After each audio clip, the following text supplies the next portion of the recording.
आज की वीडियो में हम पढ़ेंगे अंकों को गिनना नंबर सिस्टम्स के अंदर। इसमें टू टाइप्स के सवाल आते हैं। तो पहले तो जैसे आएगा कि 1 से 100 तक की गिनती में कोई भी अंक, मतलब 2 से लेकर 9 तक कोई भी अंक कितनी बार आएगा, या 1 से 1000 तक की गिनती में 2 से लेकर 9 तक कोई भी अंक कितनी बार आएगा। इस टाइप से क्वेश्चन आएंगे। तो सबसे पहले जैसे हम क्वेश्चन लिखते हैं, टाइप फर्स्ट के क्वेश्चन को करते हैं। जैसे क्वेश्चन है पहला कि 1 से 1000 तक गिनती में 5 का प्रयोग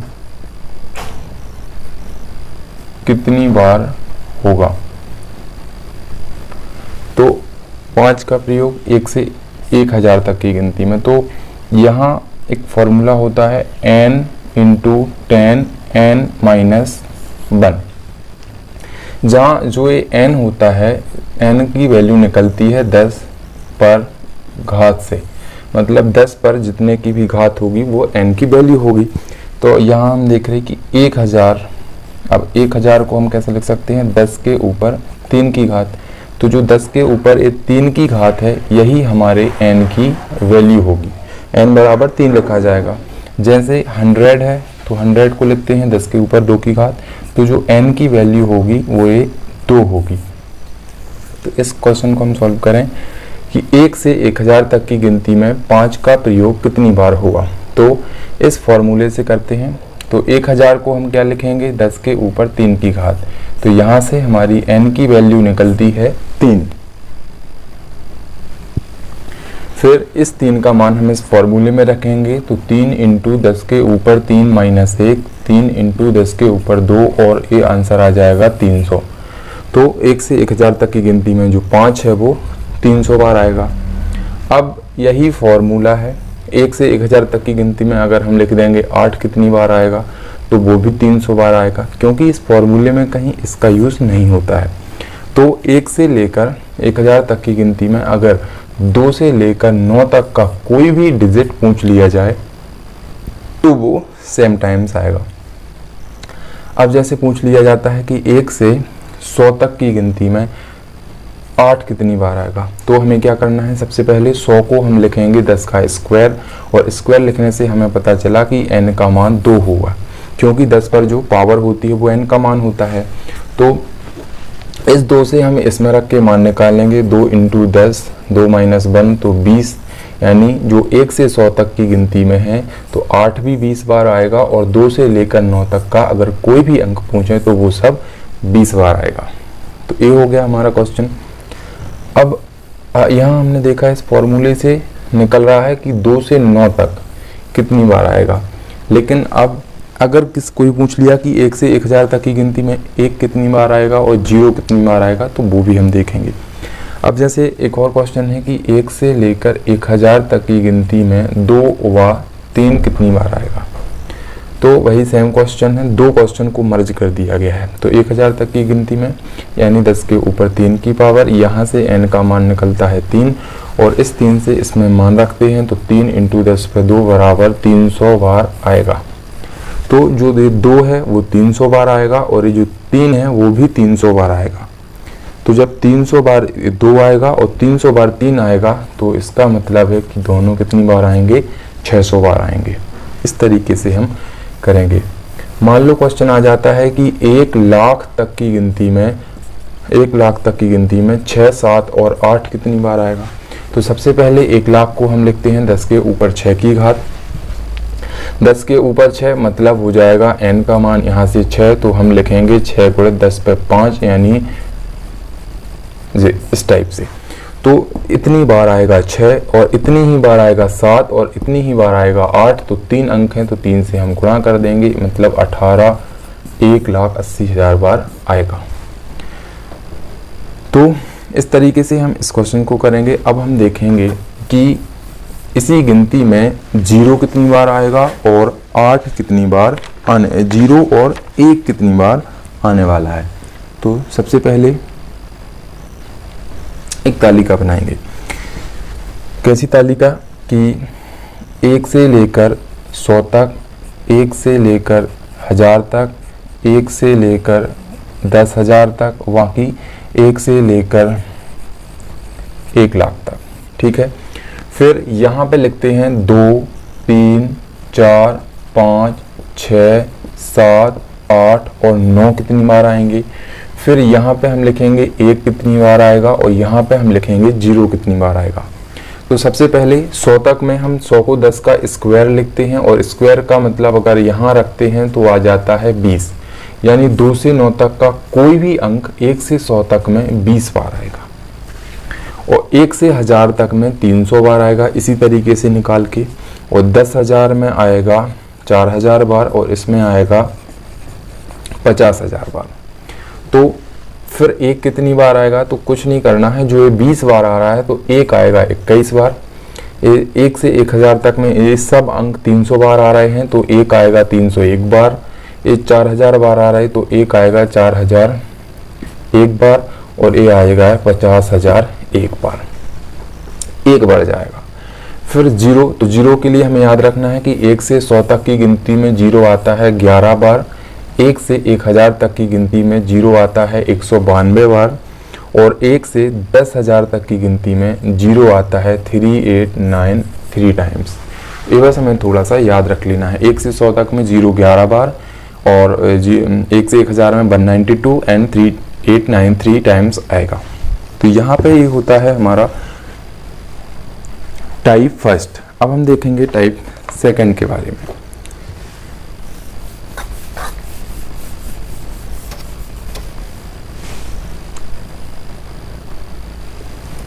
तो अब टाइप सेकंड के सवाल करते हैं।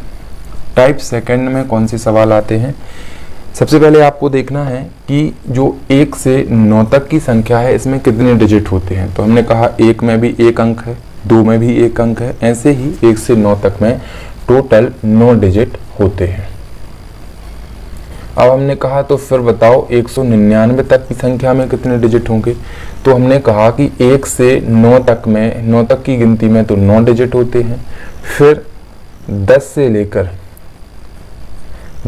लेकर 99 तक की गिनती में 90 संख्याएं होती हैं और 90 संख्याओं में हर एक संख्या में 2 डिजिट होते हैं तो 180 डिजिट उसमें हो गए और 9 इसमें, तो 189 टोटल डिजिट आ जाएंगे।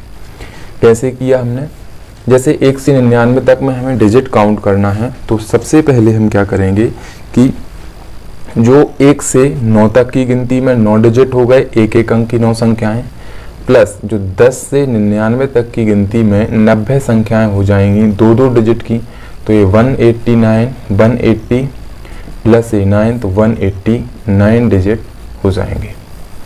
देन हमें देखना है 1999 999 में कितने होंगे, तो 2889 डिजिट हो जाएंगे। एंड देखना है 9999 में तो 38889 हो जाएंगे। याद रखने के लिए इसमें 9 डिजिट, इसमें 2 बार 9 है, 2 बार 9 है तो 1 लिखना है, फिर 1 बार 8 लिखना है, फिर 9 लिख देना है। 3 बार 9 है तो 2 लिखना है, 2 बार 8 लिखना है, फिर 9 लिखना है। 4 डिजिट बार 9, 4 टाइम्स 9 है 9 है तो यहाँ पे 3 लिखना है, फिर 3 टाइम्स 8 लिखना है, फिर 9 लिख देना है। ऐसे हम याद कर सकते हैं। अब इन्हीं से बेस्ड आगे सवाल बनते हैं। जैसे हमने देखा कि 1 से 99 तक की गिनती में 189 डिजिट होते हैं, ये हमें याद रखना है। 1 से 999 तक में 2889 डिजिट होते हैं, ये भी हमें याद रखना है। अब हम क्या देखेंगे, मान लो इसमें क्वेश्चन किस टाइप से आते हैं। तो क्वेश्चन आता है 1 2 3 4 5 6 7 डैश। मान लो हम यहाँ लिख देते हैं 485, 485वां अंक हमें फाइंड करना है। तो कैसे हम करेंगे, हमें क्या करना है, तो हमें क्या करना है, यहाँ से एक गिनती लिखी हुई है और उस गिनती में जहां तक भी गिनती, हमें नहीं पता कहां तक लिखी, जहां तक भी गिनती लिखी हुई है वहां तक टोटल 485 अंक हमने लिखे हैं। तो हमें बताना है कि वो लास्ट का 485वां अंक कौन सा है। तो हम क्या करेंगे, सबसे पहले हम देखते हैं कि 99 तक की गिनती में 189 डिजिट आते हैं और 999 तक में 2889, जो इससे ज़्यादा हो जाएंगे तो हमें 189 डिजिट तो पता चल गया कि 99 तक की गिनती में आते हैं। तो हमारी 99 तक की गिनती पूरी हुई और जो 485 डिजिट हमें कवर करने हैं उसमें से 189 डिजिट हमारे कवर हो गए। तो इसमें से माइनस कर देंगे, 15 में से 9 जाएंगे तो 6, 17 में से 8 जाएगा तो 9 और 296 डिजिट अभी भी हमारे बचे हुए हैं। अब हम क्या करेंगे, हमें इनको और कवर करना है। 1 से 99 तक की गिनती में 90 जो संख्याएं थी वो 2-2 नंबर की थी, लेकिन अब इससे आगे जो संख्याएं आएंगी, 99 तक की गिनती पूरी हो गई, अब इससे आगे जो संख्या आएगी वो 3 अंक की आएगी। तो हमें इन डिजिट को कवर करने के लिए 3 से भाग देना है। तो 296 भागे 3 करना है। यहाँ पे अगर हम जो भाग देंगे तो बचेगा 98 2/3, यानी जो 98 तक की जो 3-3 अंक की संख्या है वो तो पूरी हो जाएंगी, और जो अगली संख्या होगी 3 अंक की उसमें से केवल हमें 2 अंक लेना है। तो इसमें से जो 98 तक की पूरी संख्याएं हो जाएंगी और इनका योग हो जाएगा 197, यानी 197 तक की पूरी गिनती हो गई। ठीक है, इतने डिजिट में। लेकिन जो अगली है, अब देखो 197 ऐसे ही आएगा, नेक्स्ट 198, तो जो अगला 3 अंकों की संख्या ली गई है 198, इसमें से हमें कहा गया है कि 2 अंक बस लेने हैं। तो हमने 198 का 8 को गायब कर दिया, तो अब हमारे पूरे के पूरे 485 अंक हो गए, और जो 485वां अंक है वो हमारा 9 है। तो इस तरीके से 9 हमारा आंसर आ जाएगा। अब नेक्स्ट एक और हम इसी टाइप का क्वेश्चन करते हैं और थोड़ा सा समझ आएगा। क्वेश्चन है कि 1 2 3 4 5 6 7 डैश डैश डैश 5999वां अंक हमें फाइंड करना है। ठीक है, तो क्या करेंगे हम, सबसे पहले हमें इतने डिजिट पर जाना है। तो सबसे पहले हमें पता है कि 189 में 99 तक की गिनती होती है, और आगे देखेंगे 2889 इससे कम है तो 999 तक की गिनती होती है। तो यहाँ हम देख लेंगे, और इससे आगे अगर जाएंगे तो फिर वो ज़्यादा आगे हो जाएगा, तो यहीं तक लेते हैं। तो यहाँ हमें पता चल गया कि 999 तक की गिनती हमारी पूरी हुई और इतने डिजिट कंप्लीट हो गए। अब टोटल डिजिट हैं 5999 और हमने 2889 डिजिट को कंप्लीट कर दिया। अगर हम इसको माइनस करते हैं तो बचते हैं 3110 डिजिट। इतनी संख्या हमारी गिनती पूरी हो गई यहाँ तक की, और इतने डिजिट शेष बचे हैं। अब 3 अंक की जो संख्या थी वो हमने सारी यहाँ पे कवर कर ली। अब इसके बाद आएगी 4 अंक की संख्या। तो इस जो डिजिट शेष बचे हैं इसमें हम 4 का भाग देंगे, और जब 4 का हम इसमें भाग देंगे तो आ जाएगा 4 सत्ते 28, 4 सत्ते 28, 4 सत्ते 28, 2/4 इस तरीके से। अब इसका मतलब है कि 777 जो संख्या है आगे उसकी गिनती भी पूरी हो गई, यानी 999 के बाद 777 और आगे की गिनती कंप्लीट होती है। फिर जो 4 अंकों की संख्या एक बचेगी उसमें से हमें केवल 2 डिजिट लेने हैं। तो इसको अगर हम प्लस करते हैं 9716, 9716 1 17, 916 1 17, 1776 तक की गिनती हमारी कंप्लीट हो गई। अब 1776 तक की गिनती हमारी यहाँ कंप्लीट होती है, इसके बाद आएगा 1777। लेकिन यहाँ कहा गया है कि जो 4 डिजिट आ रहे हैं उसमें से केवल और केवल हमें 2 डिजिट लेने हैं। तो 1777 से हमें ये 77 काट देना है, अब बचेंगे केवल 17, और 5999 अंक यानी ये लास्ट का अंक हो जाएगा हमारा 7, और ये हमारा 7 आंसर आ जाएगा। तो इस टाइप से हमने अंकों को गिनना सीखा, और यहाँ पे दोनों टाइप इससे कंप्लीट होते हैं। अब हम अंकों को गिनने के बाद फर्स्ट पढ़ेंगे स्थानीय मान और जातीय मान के बारे में। तो पढ़ते हैं, स्थानीय मान क्या है। स्थानीय मान मतलब होता है प्लेस वैल्यू, एंड जातीय मान यानी कि होता है फेस वैल्यू, या इसी को हम बोलते हैं लोकल वैल्यू। ठीक है, तो स्थानीय मान क्या होता है। स्थानीय मतलब स्थान के अकॉर्डिंग हम बोलेंगे। जातीय मान यानी जात तो हमेशा किसी की फिक्स होती है, जैसे आप राजपूत हो तो हमेशा ही राजपूत रहोगे, लेकिन आप स्थान हमेशा चेंज करते रहोगे। तो जैसे एक संख्या है, हम उदाहरण लेते हैं, मान लो एक संख्या है 583256, इसमें अगर हमने पूछा कि 5 इस वाले 5 का स्थानीय मान क्या है, तो हमें इस 5 को इस तरीके से लिखना है, फिर इसके आगे जितनी भी अंक हैं उतने हमें 0 लिखना है, तो ये इसका स्थानीय मान हो जाएगा। अब यानी किसी भी संख्या के अंक के स्थान के आधार पर उसका मान स्थानीय मान कहलाता है। जैसे ये 3 है, 3 का स्थान क्या है, इकाई, दहाई, सैकड़ा, हजार, तो 3000 हो जाएगा। तो हमें क्या करना है, 3 यहाँ लिखना है, इसके आगे 3 अंक हैं तो 3 अंक हमें 0 रखना है, तो 3000 हो जाएगा। अब जैसे कोई और संख्या हम लेते हैं, मान लो तो इस वाले 5 का स्थानीय मान क्या है, तो हमें सबसे पहले 5 लिखना है, आगे 2 शून्य हैं तो 2 शून्य रख देना है, तो 500 हो जाएगा। ये स्थानीय मान होता है।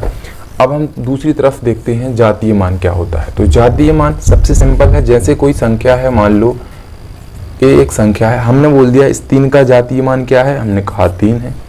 हमने कहा इस 2 का जातीय मान, हमने कहा 2 है। हमने कहा इस 5 का जातीय मान क्या है, हमने कहा 5 है। यानी किसी संख्या में किसी अंक का जातीय मान वह अंक स्वयं होता है। ठीक है, डायरेक्टली मतलब जिस भी अंक का पूछा जाए तो वह स्वयं होगा, तो ये जातीय मान हो जाता है। याद रखिए, जो स्थानीय मान, इकाई अंक का स्थानीय मान और जातीय मान एक ही होता है, क्योंकि इसके आगे कोई डिजिट ही नहीं है। तो ये हो गए हमारे स्थानीय मान और जातीय मान। अब थोड़ा सा हम पढ़ लेते हैं दशांक के बारे में। दशांक क्या होता है, शतांक क्या होता है और सहस्त्रांक क्या होता है। दशांक क्या होता है, दशमलव के बाद, जैसे दशमलव के बाद, चलो लिखते नहीं, समझाते हैं। दशमलव के बाद का पहला अंक दशांक होता है, दशमलव के बाद का दूसरा अंक शतांक कहलाता है और तीसरा अंक सहस्त्रांक कहलाता है। जैसे कोई एक संख्या है 235.478, हम कहा कि इसका दशांक क्या है, तो इसका दशांक है दशमलव के बाद का पहला अंक यानी 4। इसका शतांक क्या है, तो सेकंड वाला यानी सेकंड वाला, दशमलव के बाद का द्वितीय अंक। और सहस्त्रांक क्या है, दशमलव के बाद का तीसरा अंक। अब जैसे इसी संख्या में अगर हमने कह दिया कि इसमें दशांक का आप प्लेस वैल्यू ज्ञात कीजिए यानी स्थानीय मान, तो दशांक हमें पता होना चाहिए दशमलव के बाद का पहला अंक है यानी 4, तो इसका प्लेस वैल्यू क्या होगा, यहाँ सब 0 हो जाएगा, पॉइंट का पॉइंट, 4 का 4 लिखेंगे, इसके बाद जितने अंक हैं उतने 0 हो जाएंगे। तो इन 0 का मतलब कोई होता ही नहीं है, तो ये इसके हो जाएगा 4/10 या 0.4 इसका स्थानीय मान हो जाएगा। यहीं अगर हम पूछ लें कि सहस्त्रांक का प्लेस वैल्यू बताइए, तो सहस्त्रांक 0.0 यहाँ पे 8 है, लेकिन इसके पहले 2 0 हैं तो 2 0 लगाएंगे, ये हमारे सहस्त्रांक का प्लेस वैल्यू हो जाएगा। यहीं पे अगर हम फेस वैल्यू की बात करते हैं, 8 का फेस वैल्यू, तो ये पॉइंट कुछ नहीं आएगा। अगर हमने 8 का पूछा तो 8 ही हो जाएगा, 7 का पूछा तो 7 हो जाएगा इसका फेस वैल्यू। जातीय मान 4 पूछा तो 4 ही आएगा, 3 का पूछा तो 3 ही आएगा। यानी सबसे सरल जातीय मान यही कहलाता है उस संख्या का वही अंक जो पूछा जाए। यहाँ हमने जातीय मान और स्थानीय मान देखा। अब इसी में हम एक क्वेश्चन देखेंगे। दिस क्वेश्चन इज कि अगर हम कहें कि 999.99 इसके प्रत्येक अंक के स्थानीय मान और जातीय मान के योग का अंतर बताइए। मतलब हमें संख्या के सभी अंकों का स्थानीय मान निकालना है, उनको योग करना है और इस संख्या के सभी स्थानों की फेस वैल्यू निकालनी है और उनका योग करना है। तो क्या होगा, उनका अंतर क्या होगा, इसका स्थानीय मान क्या होगा, इसका 9 लिखा फिर बाकी सब 0 हो जाएंगे। सेकंड वाले का क्या होगा, 9 लिखा फिर सब 0 हो जाएंगे। थर्ड वाले का हमने 9 लिखा फिर सब 0 हो जाएंगे। और इसका भी इसी टाइप से होगा और इसका भी, इसको हम ऐड करेंगे तो फिर से यही संख्या आ जाएगी। यानी संख्या के अंकों का जो स्थानीय मान है वो सेम यही होगा। अब इसमें हमें इसका फेस वैल्यू 1 निकाल लिया, फेस वैल्यू इसका यही होगा, इसका यही होगा, तो फिर इनको ऐड करेंगे 9 + 9 + 9 + 9 + 9, तो कितने हो जाएंगे, 5 हैं तो 45 हो जाएंगे। तो 45 हो जाएंगे, तो 45 हमें इसमें से माइनस करना है। अब इसमें से माइनस कर दोगे तो यहाँ पे जो आंसर आएगा वो इस क्वेश्चन का आंसर आ जाएगा। इसी तरीके से कुछ टर्म्स और हैं वो देखते हैं, जैसे कि बीजांक क्या होता है। परमांक क्या होता है, चरमांक क्या होता है, ये और सीख लेते हैं। तो बीजांक क्या होता है, कोई भी अगर संख्या है उसके प्रत्येक अंकों को हमें तब तक ऐड करना है जब तक कि वह एक अंक ना बचे। जैसे अगर हमने कोई संख्या ली, मान लेते हैं हम लेते हैं 238, मान लेते और 2381, इसका बीजांक निकाल लेंगे तो इसके प्रत्येक अंक को हमें ऐड करना है। तो इसका सॉल्यूशन क्या आएगा, 2 8 10 3 13 1 14, 14 आ गया। इसमें 2 डिजिट हैं, फिर से इसको ऐड करो, 1 + 4 = 5। अब ये एक डिजिट होगा सिंगल डिजिट, तो हमें सिंगल डिजिट तक उसको ऐड करना है, तो बीजांक कहलाता है। फिर परमांक क्या होता है और चरमांक क्या होता है। तो जो परमांक होता है उनका योग हमेशा 10 होता है। जैसे हमने कहा 2 का परमांक क्या है, तो आप कहोगे 8, क्योंकि 2 + 8 10 होता है। जैसे हमने बोला 3 का परमांक क्या है, तो आप कहोगे 7, क्योंकि 3 + 7 10 होता है। फिर जैसे हमने कहा 6 का परमांक क्या होता है, तो 6 + 4 10 होता है, तो 6 का परमांक 4 होता है और 4 का परमांक 6 होता है। यानी दोनों डिजिट का योग है जो 10 होना चाहिए। नेक्स्ट हम देखेंगे चरमांक क्या होता है। चरमांक मतलब चरमांक, यानी आप इसको इंग्लिश में कह सकते हैं यूनिट डिजिट ही चरमांक कहलाता है। जैसे कोई कितनी भी बड़ी संख्या है, हमने कहा है इसका चरमांक बताइए, तो आपको इसका इकाई का अंक बताना है, 5 इसका चरमांक हो जाएगा। और यहाँ पे स्थानीय मान, जातीय मान और इन सभी से रिलेटेड डाउट क्लियर हुए। अब हम नेक्स्ट फर्स्ट देखते हैं V BODMAS theorem. V BODMAS theorem simplification का टॉपिक है, आप लोगों को देखना वैसे इसको और थोड़ा सा ध्यान देखना है, अपने हिसाब से प्रैक्टिस करना है। वी बॉडमास, वी बॉडमास क्यों, क्योंकि इस जो वी का मतलब होता है वो होता है वार। फिर वार के बाद इस भी का मतलब होता है ब्रैकेट। ब्रैकेट में भी सबसे पहले छोटा ब्रैकेट, फिर मंझला ब्रैकेट, फिर बड़ा ब्रैकेट सॉल्व होगा, फिर इसके बाद ऑफ सॉल्व होगा, फिर इसके बाद डिवीजन, फिर इसके बाद मल्टीप्लिकेशन, फिर इसके बाद प्लस और सबसे लास्ट में माइनस। ए है वी बॉडमास। सबसे पहले बार यानी जो ए वाला निशान होता है इसको हम सॉल्व करेंगे, फिर हम छोटा ब्रैकेट, फिर मंझला ब्रैकेट, फिर बड़ा ब्रैकेट, फिर जो ऑफ या जो का लिखा रहता है उसको, फिर भाग को, फिर गुणा, फिर प्लस, फिर माइनस। तो इससे रिलेटेड एक क्वेश्चन करते हैं। क्वेश्चन है 2 + 2 का आधा। अब इसको सॉल्व करते हैं। तो इसको सॉल्व करने के लिए सबसे पहले 2 + 2 इसकी जगह पे हमें इंटू लगाना है, क्योंकि यहाँ पे हमने देखा है सबसे पहले ऑफ सॉल्व हुआ, प्लस और आधी को हम कहते हैं 1/2। तो इसको क्या करेंगे, सबसे पहले ये वाला चिन्ह सॉल्व होगा, क्योंकि हमें इस नियम के अकॉर्डिंग चलना है। तो सबसे पहले ये नियम होगा, तो यहाँ इस 2 से 2 माइनस हो जाए, कट जाएगा और 2 + 1 3 आ जाएगा। आपको यहाँ ऐसा नहीं करना है कि 2 + 2 का आधा लिखा है तो आप इनको ऐड कर दो और 4 का आधा 2 कर दो, गलत हो जाएगा। आपको इस रूल के अकॉर्डिंग ही अपन को चलना है, ठीक है। इसी रूल के अकॉर्डिंग क्वेश्चन और करते हैं। जैसे अगर लिखा है 2 + 2 का आधा, तो इस तरीके से हम अगर क्वेश्चन आता है तो क्या करेंगे, 2 + 2 का की जगह गुणा, आधा को ये करेंगे। इसमें हम सबसे पहले इनको ऐड करेंगे, क्योंकि बार के बाद ब्रैकेट ऑफ के पहले है, तो पहले हम ब्रैकेट को सॉल्व करेंगे। 4 × 1/2 और 2 से 2 कट जाएगा, तो आंसर आ जाएगा हमारा इस कंडीशन में 2। फिर एक और क्वेश्चन करते हैं। बाकी आप इसी फॉर्मूले से बाकी सभी सवाल हम कर सकते हैं। तो फॉर्मूला क्या है, 4 × मान लो फॉर्मूला नहीं, क्वेश्चन 3 + 2 - 5 + 6, इसके ऊपर बार है, × 7 भागित 2 - 4 और × 3। सबसे पहले बार सॉल्व करना है, तो ये तो क्या करेंगे, 4 × 3 + 2 इसको सॉल्व करेंगे तो आएगा 11 × 7 भागित 2 - 4। इसके बाद हमें करना है ब्रैकेट। छोटा ब्रैकेट सॉल्व करते हैं ए वाला, तो इसमें क्या करेंगे, 4 ×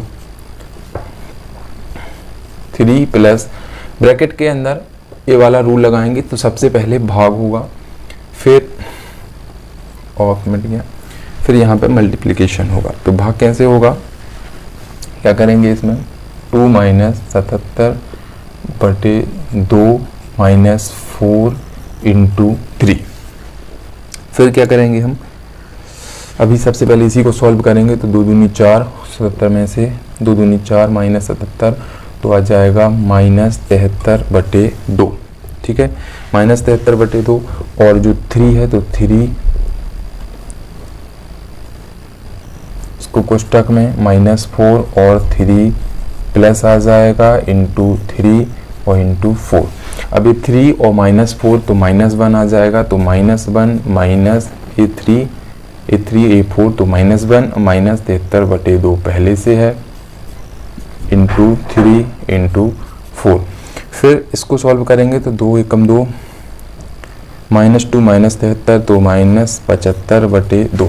ठीक है, यहाँ पे लिख देते हैं माइनस 75/2 हो जाएगा और बाहर 4 इंटू 3 है। फिर क्या करेंगे, इस 4 का इस 3 में गुणा हो जाएगा तो 12 इंटू यहाँ माइनस 75/2, इस 2 से 1 कट जाएगा, इसका गुणा 6 35 6 7 42 और 3 45 माइनस 450 हमारा आंसर आ जाएगा। तो बस हमें इसका ध्यान रखना है, सबसे पहले बार हल होगा, फिर ब्रैकेट, फिर ऑफ, फिर डिवीजन, फिर इनटू, फिर प्लस, फिर माइनस, और इस तरीके से हम कैसे भी कठिन से कठिन को सॉल्व कर सकते हैं। ये हमारा पी पॉडमास थ्योरम कंप्लीट हुआ। अब हम नेक्स्ट करेंगे डिविजिबिलिटी रूल। तो नेक्स्ट अब देखते हैं डिविजिबिलिटी रूल।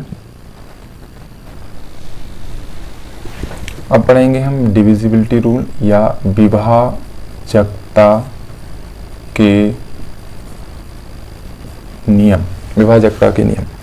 तो सबसे पहले हम देखते हैं 2 का विभाजकता नियम। यानी 2 का विभाजकता नियम क्या होता है कि जो किसी भी संख्या का जो यूनिट डिजिट है उसमें 2 का भाग चला जाना चाहिए, ये होता है 2 का नियम। फिर हम देखेंगे 4 का डिविजिबिलिटी रूल। 4 का क्या होता है, जो संख्या का यूनिट डिजिट है और सेकंड जो डिजिट है, मतलब जो इकाई है, इकाई का अंक और जो दहाई का अंक है, उनमें 4 का भाग चला जाना चाहिए। इसी प्रकार से हम देखेंगे 8 का रूल। तो जो इकाई है, जो दहाई है और जो सैकड़ा है, तीनों जो अंक हैं उनमें 8 का भाग चला जाना चाहिए। अब देखते हैं कैसे। जैसे कोई संख्या है, मान लो 3 2 5 6 7 8, इतनी बड़ी संख्या है, हमें इसमें 2 का डिविजिबिलिटी रूल लगाना है। तो इसमें देखना है इसका यूनिट डिजिट क्या है, हमने कहा 8। 8 में देखना है क्या 2 का भाग जा रहा है, हमने कहा हाँ जा रहा, तो इस पूरी संख्या में भी 2 का भाग जाएगा। मान लो कोई संख्या है 567 4, अब देखना है इस संख्या का डिजिट, यूनिट डिजिट क्या है, हमने कहा 4। 4 में क्या 2 का भाग जा रहा, हमने कहा हाँ, तो इस पूरी संख्या में 2 का भाग जाएगा। इसी प्रकार से 4 का, मान लो वही संख्या है, एक बार ये संख्या है, अब देखना है हमें कि इस संख्या का जो इकाई का यूनिट है और जो दहाई का डिजिट है, उसमें देखना है क्या 4 का भाग जा रहा, केवल इतने हिस्से में। तो 32 में 4 का भाग हमने कहा जा रहा है, तो इस पूरी संख्या में 4 से भाग जाएगा। इसी प्रकार से 8 का होता है कि जैसे मान लो कोई संख्या है, ये वाली संख्या, पूरी संख्या में 8 का भाग नहीं देना, हमें केवल देखना है इकाई, दहाई और सैकड़ा, इन 3 अंक को देखना है। अगर इन 3 अंक में 8 का भाग चला जाता है तो इस पूरी संख्या में 8 का भाग जाएगा। तो सिंपल है 2 4 और 8 का नियम। अब हम देखेंगे 3 6 और 9 का नियम। तो 3 का नियम और 9 का नियम। 3 का क्या होता है, तो जो भी संख्या है, जो भी संख्या दी गई है, मान लो एक संख्या दी गई है, एक संख्या दी गई है, हमें देखना है इसमें 3 का डिविजिबिलिटी रूल कैसे लगेगा। इस संख्या के अंकों को ऐड करिए, तो 2 + 1 + 5 + 3 + 2 + 8, 8 2 10 3 13 5 18 1 19 2 21, तो 21 में फिर इन सभी संख्याओं के अंकों को ऐड करना है और फिर देखना है क्या उसमें जो ऐड हुई संख्या आई, क्या उसमें 3 का भाग जा रहा, हमने कहा हाँ जा रहा, तो इस पूरी संख्या में 3 का भाग जाएगा। लेकिन ऐसे ही 9 में भी है। जैसे यही संख्या है, मान लो 21, 53, 28, 7, तो इसको हमें सभी अंकों को ऐड करना है। कैसे ऐड करेंगे?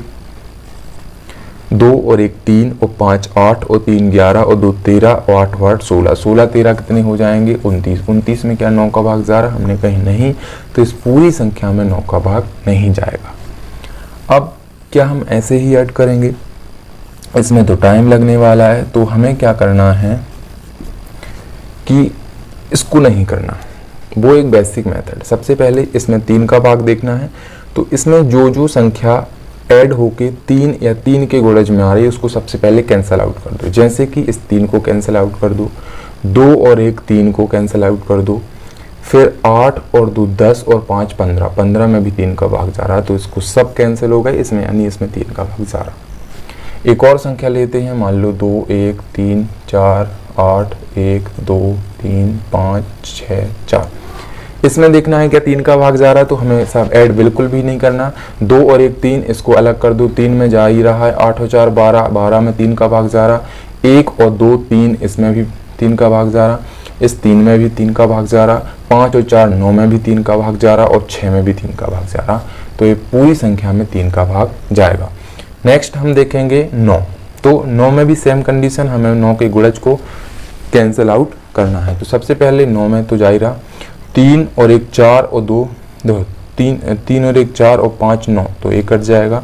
फिर 3 2 5 2 7 नहीं जा, 8 और 1 9, ये चल जाएगा। 3 और 2 5 और 2 7 बच रहे हैं, लेकिन 7 में 9 का भाग नहीं जा रहा, यानी पूरी संख्या 9 से भाग नहीं जाएगी। तो ये कैंसिल आउट करने का नियम थोड़ा सस्ता पड़ता है, तो आप इसको कीजिएगा। अब 2 4 6 हो गया, 3 9 हो गया। अब देखते हैं हम 6 का नियम। 6 का नियम बिल्कुल भी अलग से नहीं है। 6 के नियम के लिए हमें देखना है 2 गुणा 3 6 होता है, तो पहले हम 2 का नियम लगा सकते हैं और 3 का नियम, जिसमें दोनों नियम लग जाएं उसमें 6 से भाग भी जाएगा। मान लो एक संख्या है 38 12, अब हमें देखना है इसमें 6 से भाग जा रहा है कि नहीं, तो सबसे पहले हम देखेंगे क्या इसमें 2 का भाग जा रहा, हमने कहा हाँ जा रहा। अब हम देखते हैं क्या 3 का भाग जा रहा, तो हमें 3 के कैंसिल आउट करने हैं, नहीं 3 का भाग नहीं जाएगा, तो यानी इस पूरी संख्या में 6 का भाग नहीं जाएगा।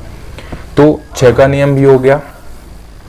अब हम देखने वाले हैं 5 का नियम। 5 का नियम सबसे सरल है, यूनिट डिजिट अगर 0 या 5 हो तो उस संख्या में 5 का भाग जाता है।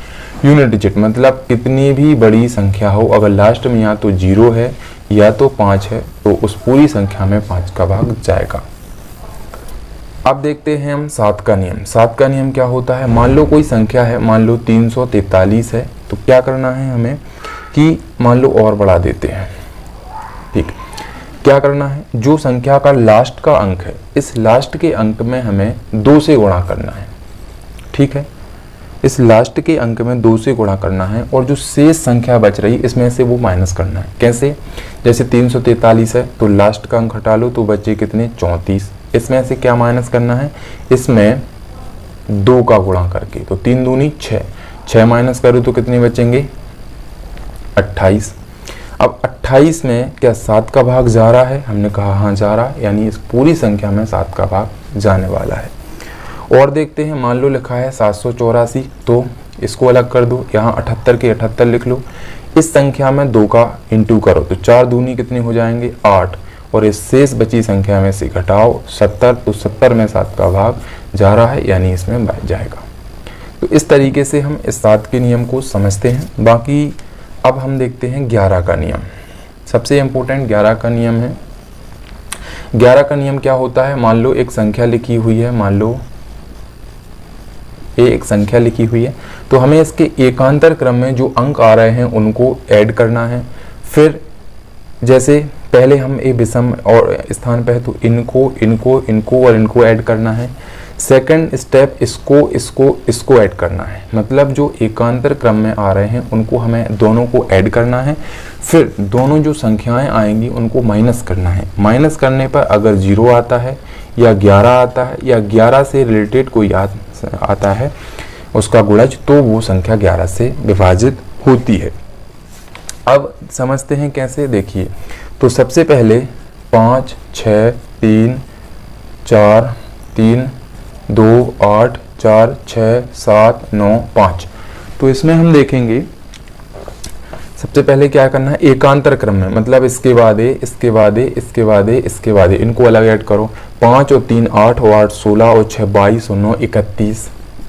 सेकंड नंबर पे 6 और 2 8 और 4 12 और 7 19 और 5 24। तो देखो इनका डिफरेंस ना तो 0 है, ना तो 11 है और ना 11 से रिलेटेड कोई गुणज है। तो इसमें पूरी संख्या में 11 का भाग नहीं जाएगा। अब हम एक एग्जाम्पल लेते हैं जिसमें 11 का भाग जाएगा। तो 3 6 2 3 4 2 2। एकांतर क्रम में जोड़ना है। 3 और 2 5, 5 और 4 9, 9 और 2 11, 6 और 3 9, 9 और 2 11। तो इनका हम डिफरेंस लेंगे, दोनों को जोड़ना है फिर डिफरेंस लेना है, तो 0 आ रहा, यानी इस पूरी संख्या में 11 से भाग जाएगा। तो ये नॉर्मली 11 के भाग का नियम होता है। अब इसी में कैसे क्वेश्चन आ सकता है, मान लो आ सकता है 2 5 6 7 8 3 x 5 7 5 6 7 8 1 1 3। अगर पूरा डिविजिबल है 11 से तो हमें x का मान फाइंड करना है। तो कैसे करेंगे, कुछ नहीं, डायरेक्टली जो ये संख्या है इसको हमें एकांतर क्रम में जोड़ना। 2 और 6 8 और 8 16, 16x, 6 22x और 8 30x और 1 31x। तो यहाँ लिख देंगे हम 31x, 31 x नहीं, इंटू नहीं है, 31 प्लस x, ये हो जाएगा। फिर 5 और 7 12, 12 और 3 15, 15 और 5 20, 20 और 7 27, 27 और 1 28, 28 और 3 31। तो यहाँ भी 31x आ रहा, यहाँ भी 31 आ रहा। अब इसका जो डिफरेंस है वो या तो 0 आना चाहिए या 11। तो इसका डिफरेंस 0 कब आएगा, जब हम x की वैल्यू 0 रख देंगे। तो x की वैल्यू 0 रख देंगे तो 31 माइनस 31 बराबर 0, यानी ये पूरी संख्या x से 11 से डिविजिबल हो जाएगी। तो यहाँ x की वैल्यू क्या आ जाएगी, 0। इस टाइप से सरल सरल से सवाल आते हैं। अब 7 का रूल हमने देख ही लिया था। अब कुछ अभाज्य संख्याओं के नियम, जैसे कि 13 का देख लेते हैं, ठीक है, और 19 का देख लेते हैं, जैसे कि 23 का देख लेते हैं और 29 का देख लेते हैं। तो 13 में हमें याद रखना है इस 3 को यहाँ पे और फिर 3x प्लस a1 यहाँ पे। 19 में याद रखना है इस 9 को यहाँ पे x प्लस a1 यहाँ करना है। इसमें जो 3 है वो यहाँ आ जाएगा, 3x प्लस 2 यहाँ आ जाएगा। 29 में 9x प्लस 2 यहाँ आ जाएगा, इसको याद रखना है। अब 3x प्लस 1 बराबर 13 कब होगा, जब x की वैल्यू को हम 4 रखेंगे। 3 चौक 12 और 1 13। 9x धन 1 19 कब होगा, जब हम x की वैल्यू 2 रखेंगे। तो इस 13 में हमें कुछ भी याद नहीं, 4 याद रखना है। 19 में हमें यहाँ पे 2 याद रखना है। 23 में हमें यहाँ पे इस x की वैल्यू देखना है, तो 30 आते 21, तो 7 याद रखना है। तो ये मैं इसलिए बता रहा हूँ क्योंकि जब हम जो नियम लगाएंगे वो 7 जैसा लगाएंगे। जैसे कोई एक डिजिट है, मान लीजिए हम लेते हैं 17,576, तो हमें क्या करना है, 13 का नियम इसमें लगाना है। तो जो लास्ट का डिजिट है उसमें इस संख्या का गुणा करना है और शेष संख्या में ऐड करना है, और जब तक करना है जब तक 13 का भाग ना जाए। शेष संख्या 1757 प्लस 6 इंटू इसमें 4 का करना है, तो कितना हो जाएगा, 1757 प्लस 6 चौक 24, तो आ जाएगा 1781। फिर से वही शेष संख्या है 178 प्लस इसमें हमें इंटू 4 का करना है, तो हो जाएगा 182। फिर वही शेष संख्या है 18 प्लस इसमें हमें 4 का करना है, तो 2 चौके 8, 18 8 26, और 26 13 से डिविजिबल है पूरी तरह, यानी ये पूरी संख्या 13 से डिविजिबल है। इसमें याद रखना 13 में हमें इसका इंटू करना है, लास्ट वाले अंक में इंटू करना है, फिर शेष संख्या में ऐड करना है। इस तरीके से करते जाना है जब तक भाग ना जाए। तो 13 में, 19 में, 23 में, 29 में 4 2 7 इनका गुणा करके ऐड करना है। लेकिन जो मैंने आपको पहले बताया था 7 का और 17 का, इनमें हमें क्या करना है, 7 में 2 का जो गुणा करते थे उसमें से शेष संख्या में से माइनस करना है, और 17 में भी माइनस ही करना है। लेकिन 17 में हमें लास्ट में 5 का गुणा करना है और शेष संख्या से माइनस करना है। तो 7 और 17 में माइनस याद रखना, बाकी सभी अभाज्य संख्याओं में प्लस करना है। तो यहाँ विभाज्यता के नियम भी कंप्लीट होते हैं, इससे रिलेटेड कुछ नियम आते हैं। अब हम थोड़ा सा विभाज्यता के नियम से ही रिलेटेड एक क्वेश्चन करते हैं। मान लो एक क्वेश्चन आता है 17 विभाज्य है, 17 विभाज्य है और ऑप्शन आ जाएंगे 17 171 से या 101 से, फिर नेक्स्ट ऑप्शन आ जाएगा 1001 से और नेक्स्ट ऑप्शन आ जाएगा 101 से। तो कैसे इसको हम सॉल्व करेंगे? तो सबसे पहले हम इसकी बेसिक मेथड को समझते हैं, फिर ट्रिक देखेंगे। तो 17 विभाज्य है, तो सबसे पहले हम 1717 लिखेंगे। क्या बोला मैंने? 1717 यानी 1700 प्लस 17। तो यहाँ पे 17 कॉमन आ जाएगा, यहाँ पे 100 प्लस 1 बचेगा और यहाँ पे 17 इंटू 100 प्लस 1 101 हो जाएगा। यानी इस जो अंक है इसको मैं ऐसा लिख सकता हूँ, ए यानी जो ये अंक है वह 17 से भी डिविजिबल है और ये 101 से भी डिविजिबल है। आ गया। अब इस ऑप्शन में 17 तो कहीं है नहीं, 101 है क्या, तो हमारा आंसर 101 हो जाएगा। इसी तरीके से हम पूरे क्वेश्चंस को करेंगे। जैसे मान लो 25 आता है, तो क्या करेंगे हम 2500 प्लस 25 करेंगे, फिर 25 कॉमन लेंगे तो 100 प्लस 1 आएगा, फिर हम क्या करेंगे 25 इंटू 101 करेंगे, तो हमारा आंसर आ जाएगा। अब इसकी ट्रिक क्या है, ट्रिक समझते हैं। ट्रिक क्या है, ट्रिक समझते हैं। इसका आंसर तो ये आएगा।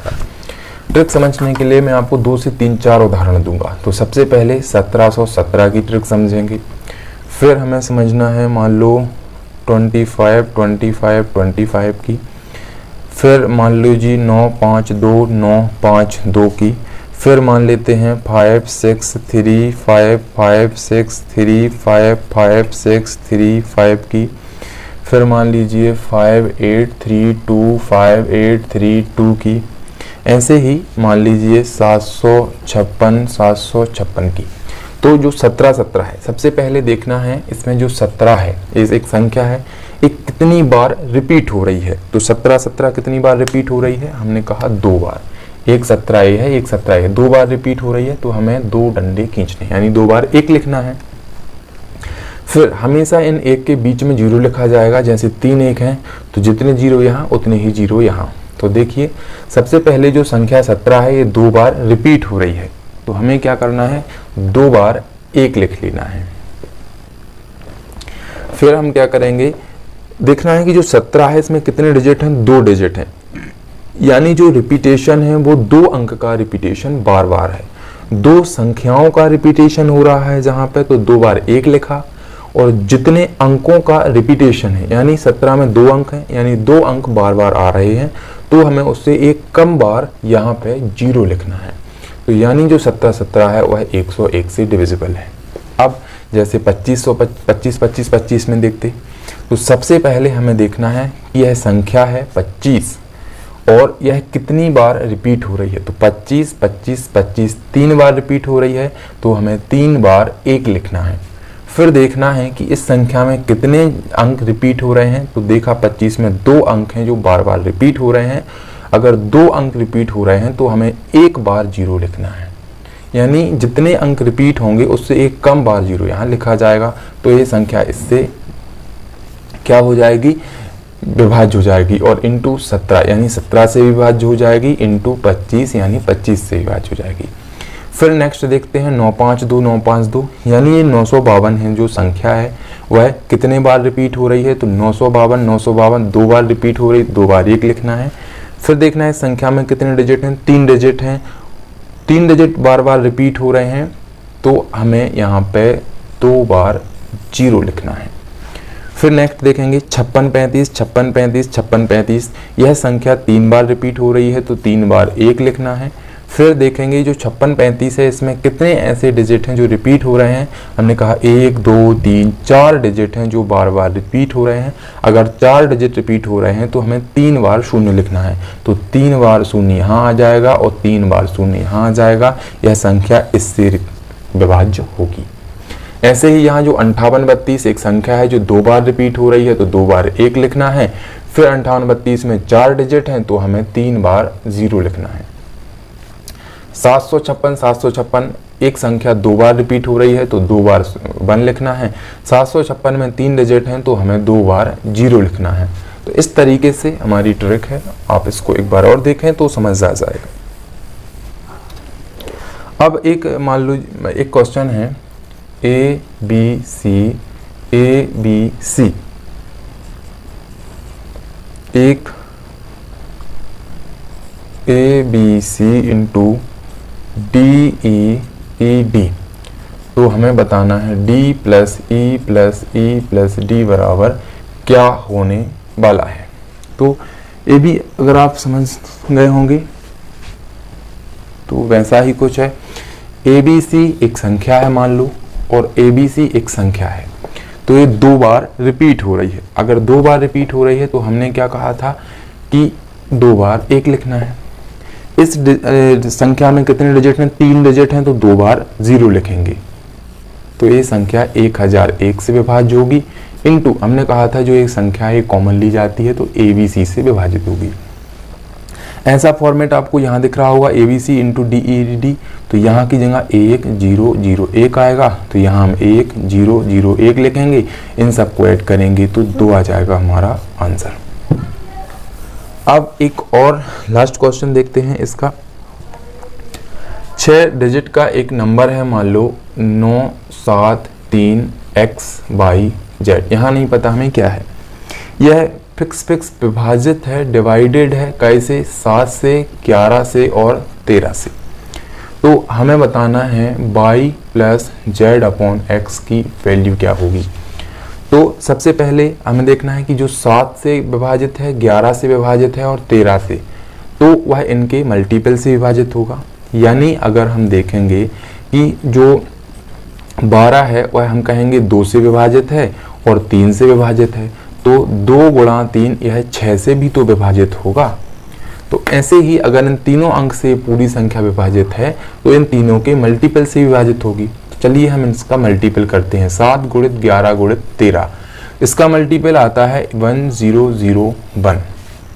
इससे ये संख्या विभाजित है। और अभी हम पढ़ चुके हैं कि जो 1001 इससे विभाजित है तो इसके साथ कुछ कॉमन आएगा। अब हम इससे रिवर्स इस संख्या पे जाने वाले हैं। अभी हम इस संख्या से यहाँ पे आएंगे। अगर ये संख्या सही है तो फिर यहाँ 973 आना चाहिए,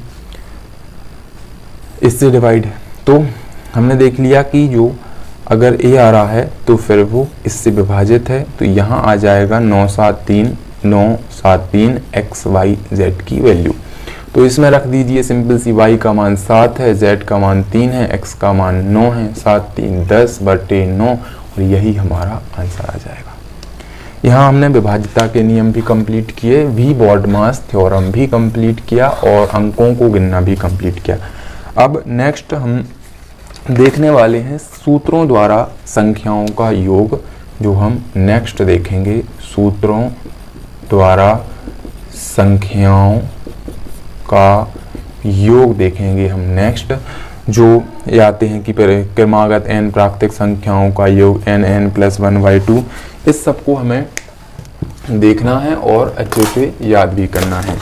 तो आप एक बार इसको देख लीजिए, इसको आपको याद करके आना है।